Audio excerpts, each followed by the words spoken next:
On the Food Tech News Show, food and ag tech funding down first half 2024. Upside Food has layoffs after it serves its last meal in Florida. SharkNinja debuts a new product, a home slushie maker. Chef Robotics debuts its product and some early customers after being in stealth for 5 years. And finally, it's the next wave of consumer products testing reading our brainwaves. All that and more on the Food Tech News Show.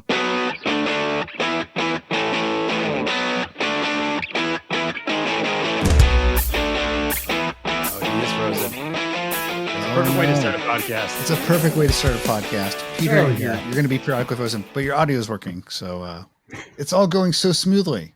Carlos. Yes, we're back. Food Tech News Show is back. How you doing, Mike? I'm Carlos. And that's Peter Bodenheimer dialing in from New York City. I think in Brooklyn or in you're Brooklyn. Okay. So North Brooklyn. I got a good chance to catch up with you in New York during the Fancy Food Show a couple weeks ago. And so I thought, hey, let's bring Peter on to talk about the news because you always have a good take. And whenever we talk about, for example, food tech funding, we can kind of shake the rust off because you were a longtime food tech investor and have been watching that space and you have some thoughts, I think. Do you have some thoughts to share on the world of food tech investing? Always. I always have opinions, whether they're good, whether they're valid. That's a whole different question. We'll let the audience decide. I think they're valid. And so we haven't really had you on since what I would call the food tech and ag tech investing winter. And that's the first story that we're going to talk about. AgFunder, which puts out AgFunder News, released a story about their latest deal analysis for the entirety of the food and ag tech space for the first half of 2024. And according to their data, agri-food-tech startups have raised $7 billion across 427 deals so far in 2024, so the first half. And this compares to $8 billion and 934 deals in 2023 first half, and kind of bolstering the numbers for 2024. So they're even a little bit padded is a monster round Series C for Wonder. New York City-based Wonder, which we actually had Wonder represented on the stage of SmartCatcher Summit in Seattle. And at the time, I said to Daniel Schlosser, who is one of their head of growth, that Mark Lorre may be the best fundraiser out there in the world. Like it's amazing. His rounds always have like three, like how many digits? Like 12 digits to him. Always $multi-hundred million. So this is no exception to that. Yeah. Even from his first business, which was, I think, diapers.com that he sold to Amazon, he's always been able to raise real capital, insane capital, and I think almost insane capital. And when you own a football, or he owns a sports team, I think it's maybe a basketball team, one of those, that also adds to, I think, the connection base you have. Yeah. Maybe. I'm just guessing. If you own a sports team, that would do that. But so if you looked at that, and if you had a chance to look at the news on AgFunder, Peter, I'm not surprised it's down. We're kind of in the midst of a couple-year downturn. What are your initial thoughts? Well, I think what it shows, and even if you take out the Wonder round, it's still 426 deals. The average deal size is not quite double what it was last year, which says to me that the companies that are getting funded are more mature companies, right? Like, I think it had some data around the average seed and then Series A, Series B, and beyond. And I think the seed rounds have gotten much smaller. They're still a little harder to come by, although they've started to loosen up a little bit. But it's that next round. I think the Series A round is, and this happened, if you remember, in the small business web in like 2009, 2010, where you had the Series A crunch, because suddenly the cost of starting a company went way down. So you had a lot more seed investors that suddenly could participate, because a company might need $50,000 or $100,000 to start get that first stage of the company going. Yep. But then that meant that for every venture firm that was looking at deals that might have been doing a Series A and 1 out of 10 deals they looked at before that, now they were doing 1 out of 40 or 50. and it created this crunch that your metrics had to get much better. And I think it's the same kind of thing here, right? So the companies that have more revenue, that are further along, that have been de-risked, those are the ones that venture funds and private equity is more comfortable putting money into at this point.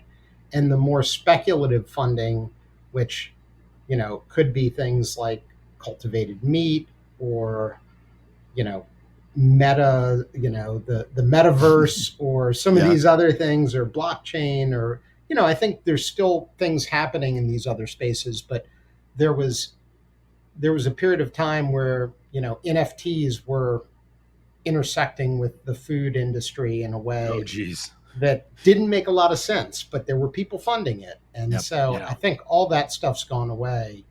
And now you're seeing the company. I was at Future Food Tech in Chicago for the alt protein one a couple of weeks ago. And you could tell, like, one of my takeaways was the companies that are there, that are surviving, are more mature. The leadership is a little bit more mature and grounded. And they're able to go out and raise. The valuations are much more attractive to the investor. And it's kind of come back to earth quite a bit. So what I like about this article is they actually broke down the categories, and kind of to your point, Peter, you could see that where it went up, it seems like it's safer categories. So one area that went really kind of, I saw it kind of popped out to me, was online restaurant and meal marketplaces jumped from 271 million in first half 2023 to almost over 750 million in 2024. The digitization and the digital transformation of restaurants, the rise of delivery, all that's been happening and really moving fast over the past couple of years. So it makes sense that that's a place that's generating revenue, as opposed to like cultivated meat, which is like still on a 5 to 10 year timeline to before it's really generating real revenue. That stuff's kind of gone away at best. Right. I'm a little bit, bearish on it, but I think we've got a long haul before you see cultivated meat at a price point that it's not a novelty item, where there's like mass market potential for it. And that's even if you take out all of the political side of it, that's going to slow things down as well. We'll get to that. We'll jump into that political stuff. Hold on to this for a minute, because I want to bring up one thought. And thank you for bringing up this article as my computer has exploded. Supply chain and the farming systems, you always think about like the actual supply chain. Those don't move much, right? And I just wanted to bring it up, like, is that ever going to make inroads, right? Like, or is that ever going to happen, like, for change in that area?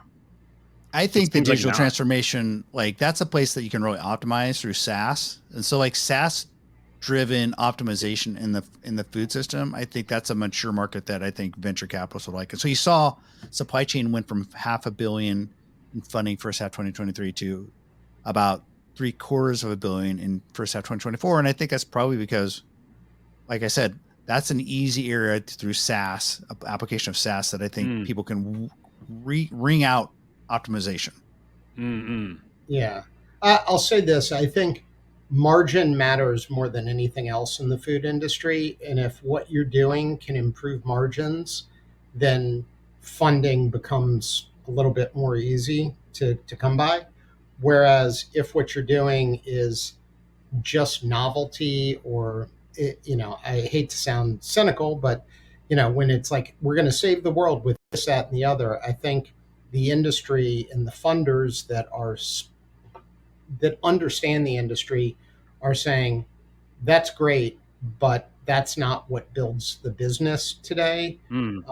That's impact investing, and there's nothing wrong with it, but that's not just straight numbers investing. So it's got to be, I think, a lot of the stuff in the supply chain side, and even some of the stuff you're seeing in alt protein and stuff like that, is a much faster path to market, where it's increasing margins, or, increasing the production capacity for these companies, so that they can make more ultimately at the end of the day, because that's what they're in business to do. And we'll get to this next story, because I think this next story kind of ties into, I think, the struggles that we're seeing in one sector where we've seen a lot of the gigantic funding rounds start to go away, and that's cultivated meat. 2 years ago, Peter, we saw Upside, we saw a few others getting in the hundreds of millions for money to scale their cultivated meat, take it out of the lab, off the bench, and start to build these prototype and then early production facilities.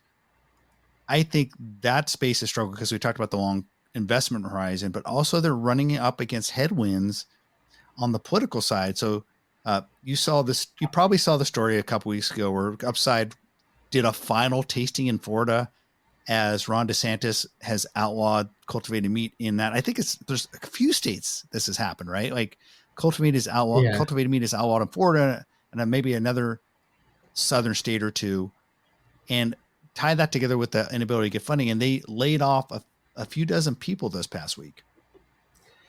Yeah, which honestly is the right thing to do. I think I saw that Aleph Farms, who the CEO was at the event I was at, talking about the industry still alive, and then I think the next day announced their own layoffs.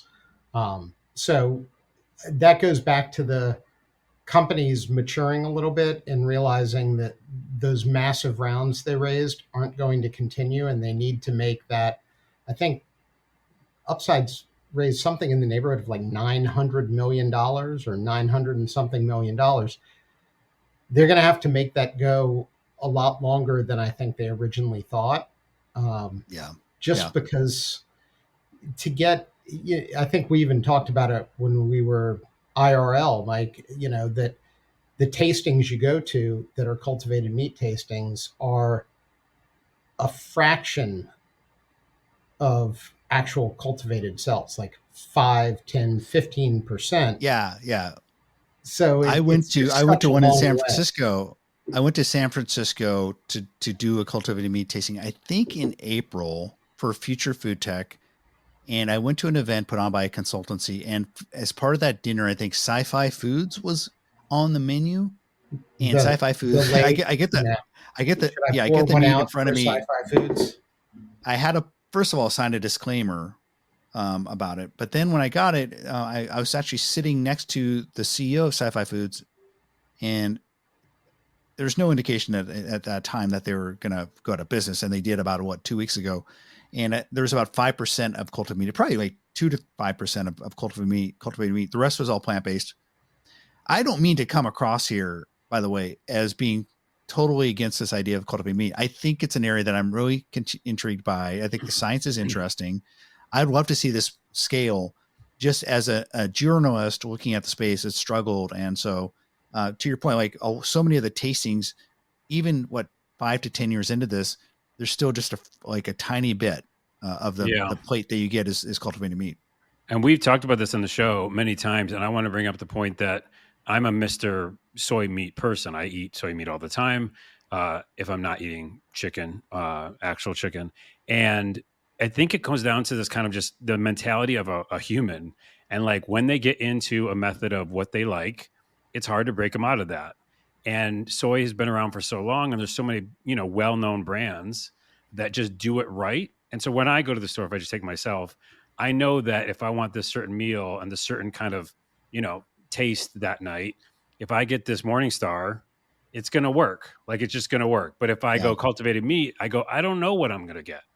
So I think that's the biggest thing is how do you get those people to switch over, those people being me, to, have a different brand. And maybe that's why a lot of these tastings pair it with other stuff that people already know.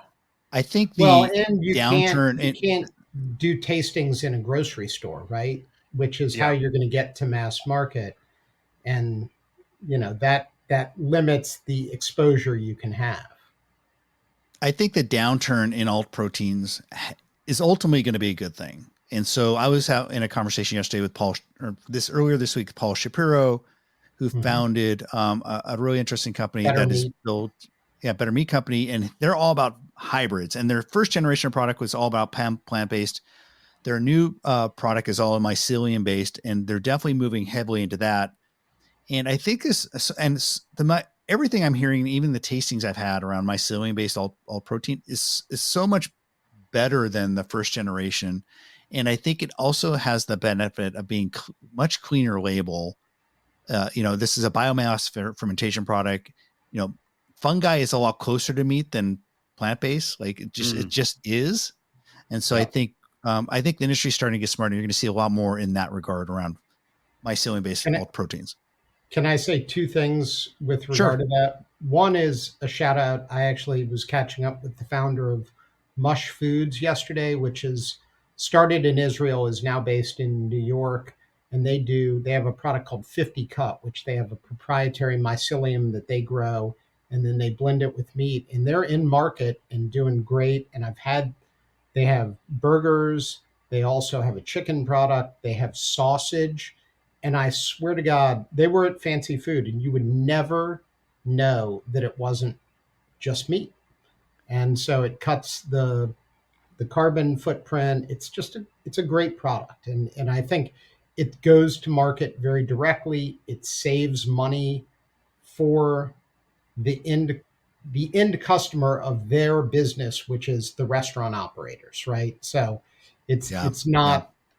And so I think that's that's the short term place that this goes. But I also think that one of the things, going back to cultivated in general, is there are really two other points I'd make. One is the companies that I think have the best chance of breaking through are the ones that are doing high value products. So, a company that's doing bluefin toro tuna, or a company that is doing Japanese eel, where these are very premium animal proteins that are in short supply. And so the delta between the cost of that cultivated product and the actual product isn't as big. I think that's where we may see some breakthroughs in the near term versus, say, chicken or ground beef, where you're trying to get down to a really low commodity price subsidized product. And then I think the other part of it is the infrastructure all comes from pharma.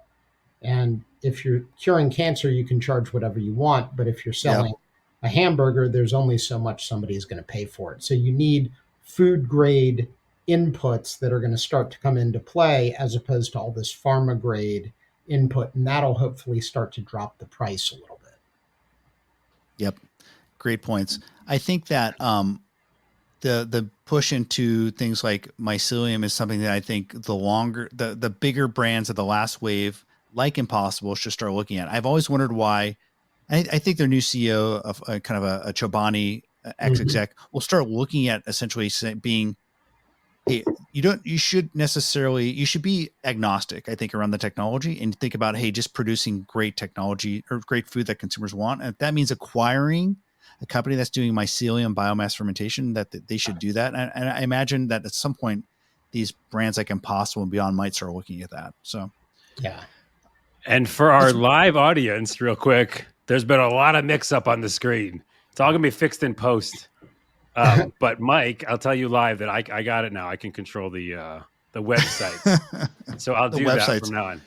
Yes. That's fine. And let's move to this next story, because I see you have it teed up.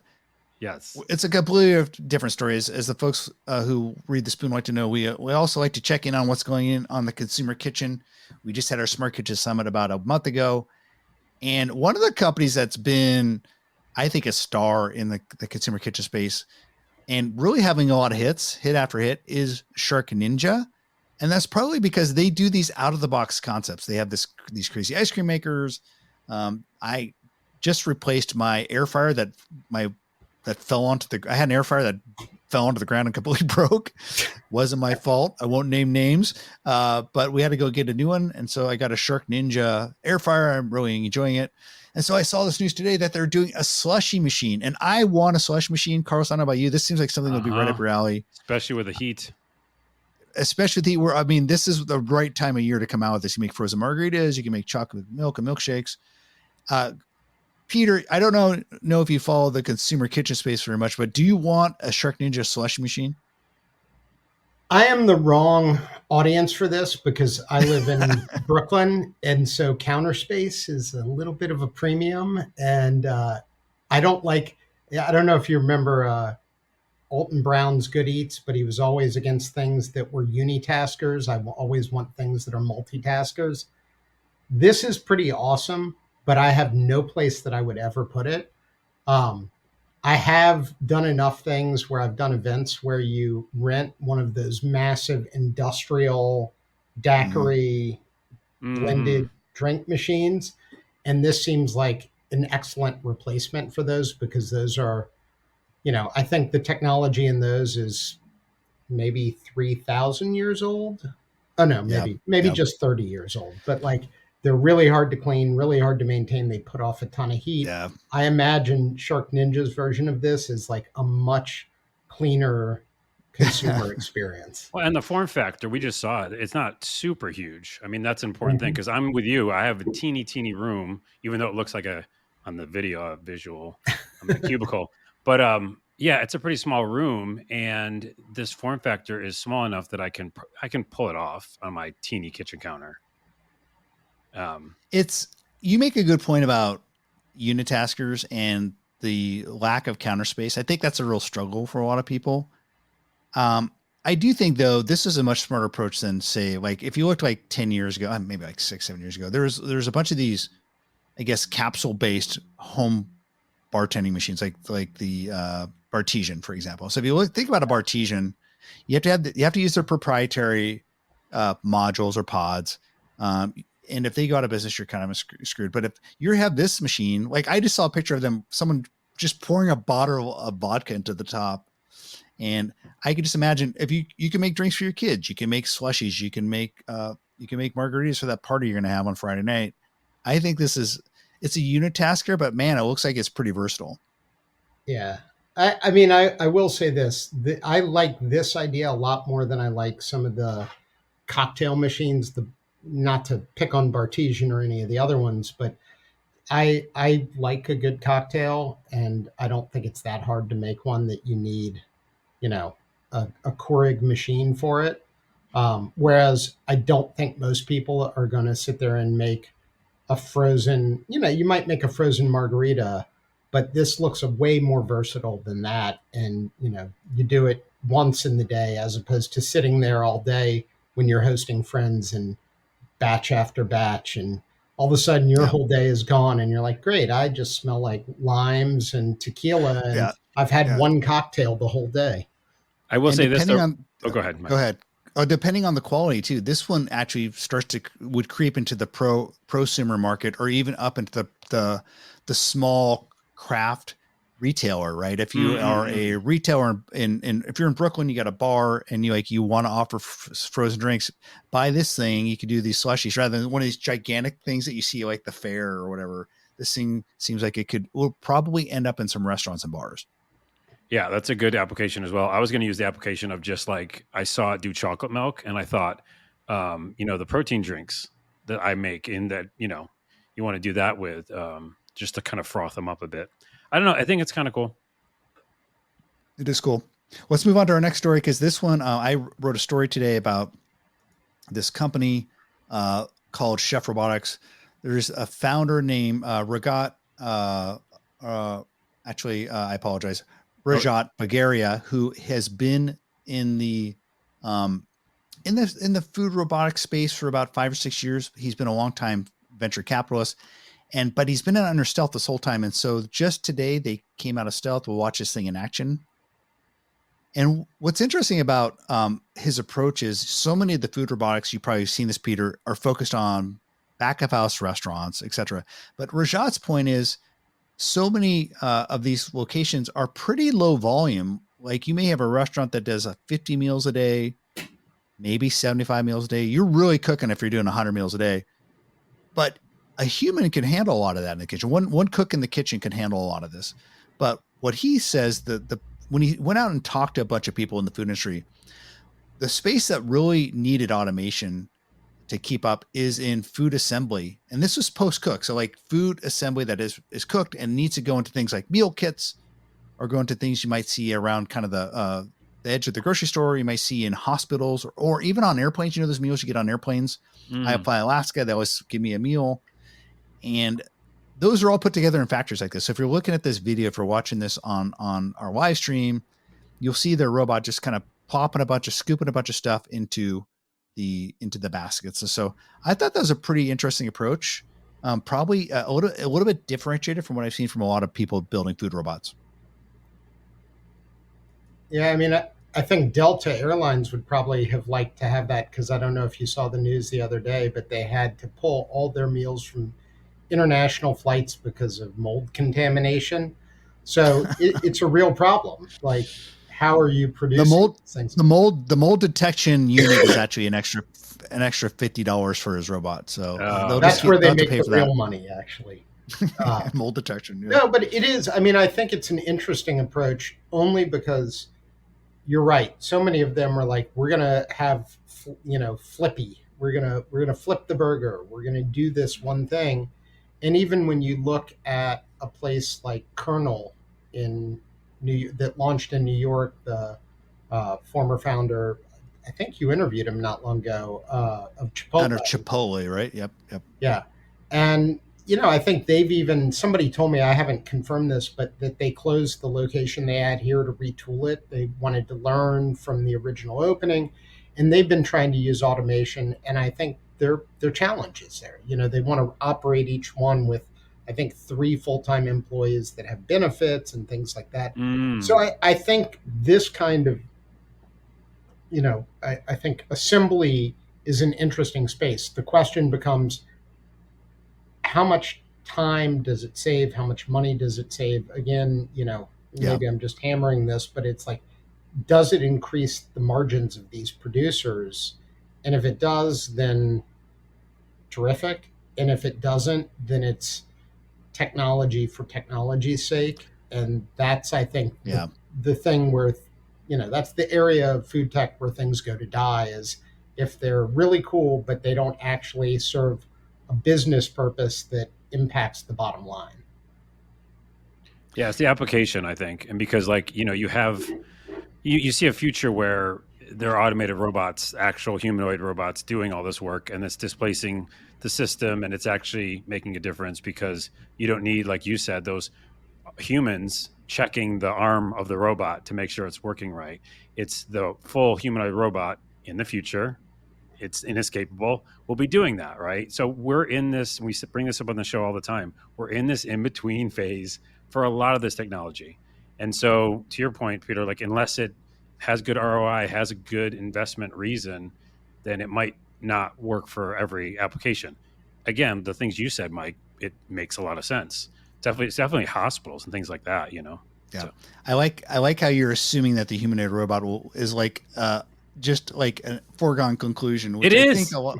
we can have the discussion, but it is. No, I know. I think they're coming. I don't know if they're the ones that actually doing the food. I think it's more these with like production line things, and maybe like what you're seeing in food production facilities. One thing that Rajat said that was interesting is he saw his strategy akin to that of Tesla. He felt like doing this particular application, high volume food assembly, was akin to essentially Tesla doing the Roadster. And so he thought if he could work out this high production, high cost robotics, and then he can ultimately see himself going downstream into more low cost, lower volume, like restaurant robotics. I said, well, what about the home? He says, I don't think food robots will be a thing in the home, because he thinks that people largely just don't want to. If people want to cook, will want to cook. And if you want low cost food, you just order delivery. And that was his feeling. So, to your point, Carlos, if someone doing a humanoid robot preparation in the home market, he's not a believer. Well, it doesn't matter if you believe it, but it's going to happen. But go ahead, Peter. I was going to say, I could see the home robotics market being similar to some of the smart ovens that came out and didn't quite get where they wanted, where there may be some robotic assembly of frozen or refrigerated components that then goes into a smart oven. But I kind of agree with his thesis that people that want to cook want to cook. And the place for these type of applications is in industrial food, food service, maybe not even in sort of your one-off restaurants anytime soon, but maybe your bigger chains or places like that. But again, I also think when you talk about industrial food, they have massive manufacturing lines that probably have some advanced robotics already. So I'd be curious to see where exactly this fits within the industry. We also, Well, but to your point, real quick, Peter, nimble. Remember, Mike, nimble. That's kind of a good in between, right? yeah. It's like if like one of these higher end robots and a Thermomix had a baby, you'd get a Nimble essentially. And so Nimble Yeah. is at the Smart Kitchen Summit. It's like one of these devices sits on your countertop. It has these production or food dispensing chambers, and that idea of having essentially something with an articulating arm that mixes in a bowl with food dispensing chambers, that's been around for at least a decade in terms of the consumer space. People have been trying that, and Nimble seems like they're getting close to doing something interesting here. So Elsa Labs as well, but they're also moving higher up into the restaurant space. So this is an area we can keep talking about forever, but we're going to move on to our final story. And this is kind of a fun one. And Peter, I don't know if you saw it. This was such a weird thing. I saw the story about a company called Thimus. It's spelled Thimus. Don't know if you say Thimus or Thimus. They're making a product called the T-Box, which is this thing that sits on a headset. You put it on. It has 4 frontal electrodes, and it measures your brain activity. And the initial market for this is for CPGs who want to test how consumers are reacting towards food. They say that consumer surveys aren't always accurate because people sometimes lie or people are shy about what their opinions might be, which I actually do believe. You know, having done a lot of surveys, people don't always necessarily tell the truth. So, but they think if you combine this weird head wearing device with surveys, you get a pretty accurate measure of how people feel about foods. Peter, is this the future of? Yeah, we're watching the video right here. Peter, Carlos wants the hamburger to be served and see the reaction to. Oh, wait, you're just putting it up your face. Yeah, Peter, I want your reaction, but I want to go back to this real quick in real time. Was she going to drink that hamburger? But she's drinking the hamburger juice. You see this helmet? This is the problem. Oh, now it's pausing on me. The helmet is ridiculous looking. I don't know what you're talking about. I wear something like that out all the time when I go out in the city. Is that your hat? High fashion. Hat? Yeah. You'll see people in CS wearing those sort of things. In their defense, though, this is actually before their newest model called the T-Box. This was, I think, like a prototype. Sorry, Peter, continue. I actually think it's a really valid concept in the sense that in surveys and doing panels and trying to get consumer feedback, you know that you're getting tainted data. So like consumer insights inside a big food company, a lot of what they're doing is retail data, crunching all that data and analysis. But they also do, what do you call them? Customer survey panels or, focus groups. Focus groups. But people have moved away from focus groups because they know that human nature is to be polite or people won't say exactly what they feel. So I think it's kind of interesting if this works that you could say, all right, well, we can do a focus group, but we are actually getting a second line of data out of it that we can validate whether this person is, really believes that or doesn't necessarily believe that, but is saying it. And, what you do with that is for somebody way smarter or way more into consumer insights than I am. But I don't know. I think it's kind of interesting. I think anything you can do to level the field when you're getting somebody's feedback, because we all know that, humans are, it doesn't seem like it walking around New York all the time, but humans are innately polite and they don't want to offend anybody. Yeah. And you know what puts a person at ease and ready to tell the truth more than anything? Strapping a weird futuristic headset on them. That's when they're really going to relax and tell you everything. No, but that'll change. That form factor will change too. Yeah. We'll make it a big old metal Knights helmet or something like that. That'll work. So just the way it works is it actually measures your brain's electrical activity, and this brainwave activity, they can actually know how you're feeling. If you're excited, for example, or you're saying, I like this, but there's like the part of your brain that's the synapses are popping that I hate this thing with the heat of 1,000 suns. Apparently this thing can tell. So. And by the way, real quick, in that picture, what is going on? Don't hide the emotions. She doesn't like the wine, I guess, in this picture. She really doesn't like it. but she Where doesn't she's want got to an talk about alcohol problem and doesn't want somebody to see her Yeah. drinking. I mean, there's a lot of ways to read this, but I was focused in if that is their unit. Like it looked Oh, much yeah, go smaller back. Yeah, in the that back is of the actually head. that's what the T box looks like. The production unit is that thing on the back of her head. Okay, well, there you go. Okay, I'm back Yeah. in then.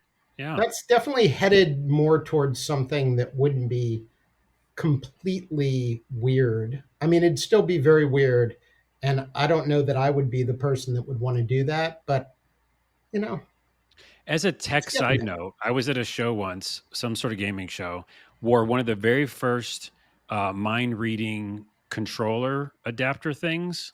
So basically, you would put a helmet on, it looked similar to that, and you could actually do the inputs of a video game.